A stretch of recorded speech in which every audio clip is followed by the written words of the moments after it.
Hi everybody, I'm David Burgess, I'm Director of Apollo Fundraising, and this is the second movement of the Neruda Trumpet Concerto for Howard Lake's Fundraising Tune of the Day. I hope you enjoy it.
Just before I share my fundraising tip, I should probably clarify that I was playing to a piano backing track, just in case you were wondering where I was hiding a grand piano in my office. My fundraising tip linked to this tune is about negative inner voices and self-fulfilling prophecies. You see, I've got a bit of a love-hate relationship with this piece of music. It's a piece I used to play a lot when I was studying, when I was younger, and not least because it's one of my mum's favourite pieces that I used to play. But it's not a particularly difficult piece, but there's a few bits that go quite high in terms of my range anyway. And I remember the first time I performed it in public, I got to one of the high bits and completely split it, completely missed the notes, made a terrible noise. And that memory just sort of got lodged in my head, which meant the next time I came to perform it, just as I was getting to one of those high bits, I replayed that memory. I remembered what had happened the last time, and sure enough, completely missed the note again. And the more times it happened, the more ingrained it got. It was a real vicious circle. And I'm sure a lot of fundraisers will be familiar with that negative inner voice that pops up just at sort of random points.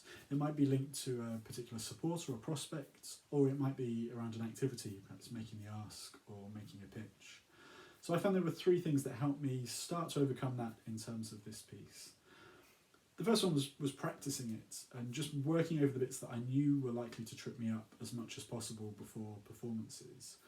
But I think on top of that, trying to get myself into that same environment, that same mindset that I might be in during a performance. And I think for fundraisers ahead of making the ask or making a pitch, there are a few things we could do. So trying to get into that room as much as possible, perhaps wearing the same clothes we're going to be wearing to make that ask, practicing in front of another person, and practicing the difficult bits as much as the bits we enjoy. So get someone to ask you those questions you really dread being asked, so you get used to answering them. My trumpet teacher, when I was preparing for my final recital, used to make me run up and down the stairs before coming in to play, because he knew when I got to the day I'd be nervous, I'd probably be short of breath. So getting used to playing in that situation really helped. The second thing I try and do now is really think consciously about what it is I've got to do to hit those notes. And again, I think as fundraisers, we act quite subconsciously. We're used to asking, we're used to having to build rapport with people. But sometimes when things stop working, or we're worried things might stop working, actually really focusing on, okay, what have I got to do? Why am I doing this? What's the purpose of this? So for example, remind yourself, how do I build rapport with this person? How do I tell that story in a way that's going to compel someone? Really drilling into what is the process, how to do something, and why we're doing it in the first place. And the final thing is to try and replace that negative message by remembering all the times it's gone well. So when you get to the end of a meeting, the end of a pitch, and it's gone well, bookmark it, keep a record of it, and force yourself to replay those moments next time around to try and block that negative message out. I'd love to hear how you conquer your negative inner voices to avoid those self-fulfilling prophecies. But that's my fundraising tune of the day. Thanks very much for listening.